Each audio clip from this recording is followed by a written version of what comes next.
Hello bearded bee people, welcome back to B&K Bees. Today is the 15th, I believe, of March, 15th or 16th. I think I get the date correct on this channel maybe 1 out of every 10 times. But I am out at one of our yards today setting out some communal feed. So these colonies all feel pretty good in terms of weight. There are a couple light ones. These two are light ones. Looks like we had a mouse move in right there. I was just looking at these two, which it also looks like we have had a mouse move into this one.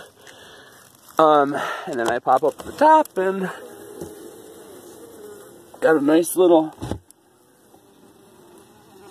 buzzing colony of bees and a nice bit of warmth that rises off of them. So yeah, we had some mice, and yeah, we usually do. I've still not figured out a perfect mouse situation. Obviously, nothing is far away from the perfect mouse situation, but trying to balance, you know, the keeping the entrances wide open and allowing for ventilation and for the removal of dead bees, but also blocking off mice. And you know, I get mice to move into a couple of hives per yard every year, but it's not something that I fret over or lose a lot of colonies or lose a lot of sleep over. So it's not something that I have been thinking about too often. But yeah, I should start to think about it a little bit more maybe. Either way though, I'm super happy, as I had said in the video last week, with our overwintering success. So it's cool, middle of March, I'm out bringing out food.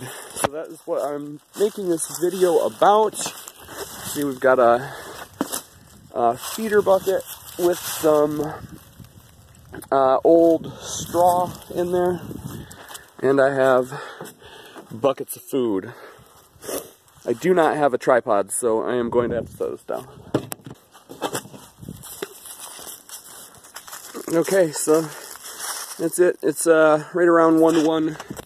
Right now I made 2 to 1 and then brought out some extra water. I know that, you know, making the thin stuff right now isn't that ideal. I'm trying to sustain them more right now than to encourage buildup, although I know that there's a lot of buildup going on currently, which is why I need to sustain them. So I'm not doing the super thin stuff. It's, you know, maybe a little bit thicker than 1 to 1. But once again, it's just to make sure that none of these get out and start laying eggs and rearing brood and end up dying out before I can get out here and get into these colonies and see which one each colony needs, or what each individual colony needs. So right now, just making certain I have covered all of the bases with some communal food.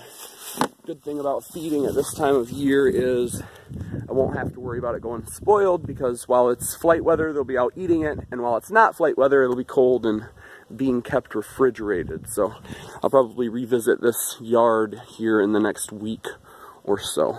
So on to the next one. Alright, so now it's a couple days later. I'm doing the same thing. I'm out at yet another yard of bees, adding communal food. I'm popping some tops just to see what's going on. It's not the greatest pop your bee top day, but I'm seeing a bunch of good looking little balls of bees up at the top, so it's good news. I had not been out to this yard, hence me popping tops, seeing what's going on. I'd say this yard is not looking as good as some of the rest of them.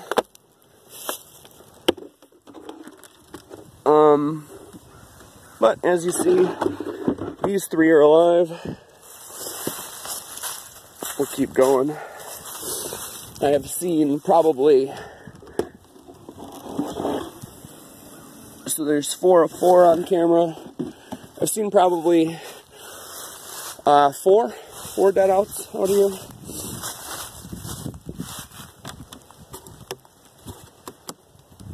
Come on, lid. Alright, that one is not going to come up. But they're heavy, so that's good.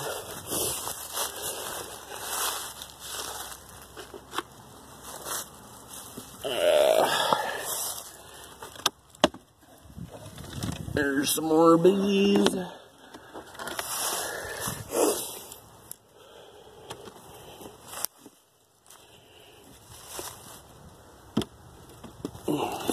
Doing this with one hand, not the easiest thing. That one might be a dead out. Yes, I believe it is.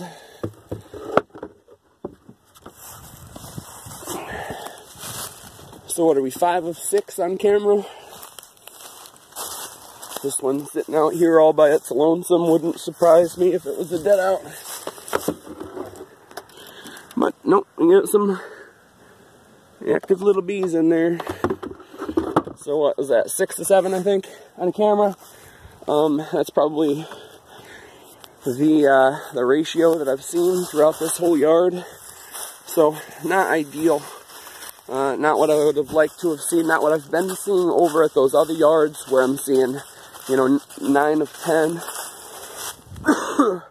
But it's better than nothing. I mean, it's a lot better than nothing. I don't think I opened up these ones. Let's check these ones. These were ones we moved out here at the end of last year. These ones got messed with by some bears. So that one's alive. It's a 7 of 8 on camera.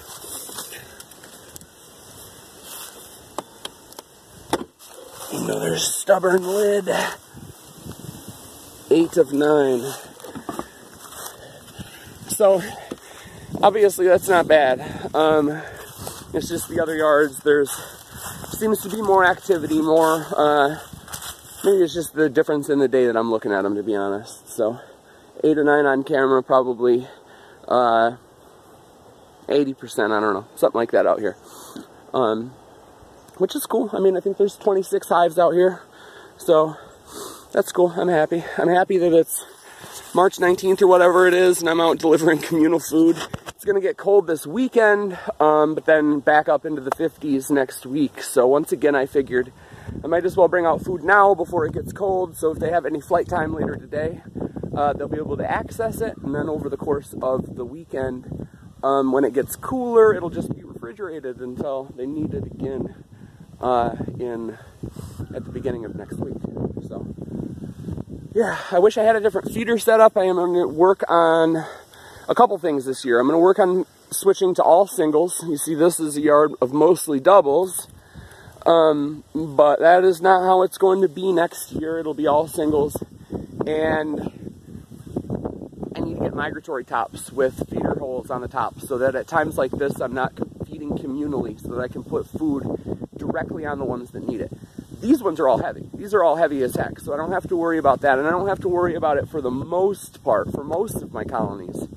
They just seem to be going through food really efficiently, but in general though, it's a nice thing at the end of the winter, early spring, to have the ability to put feed on the hives without having to have them leave the hive to get it, and also without having to open up and get really intrusive and inside the hive and adding liquid right directly next to the cluster. So putting a feeder bucket on top is the goal that I have set out for 2020 for all of my hives. So that'll be a big project, and obviously we'll have a bunch of telescoping lids for sale if any of you guys are interested in that. So, but yeah, I'm happy to be out doing bee stuff again.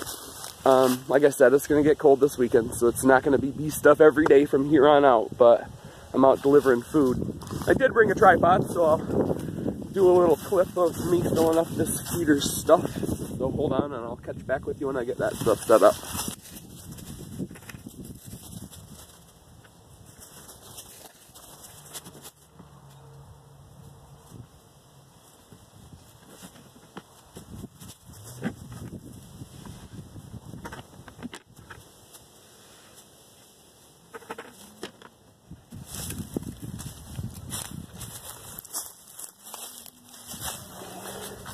Now, what in the world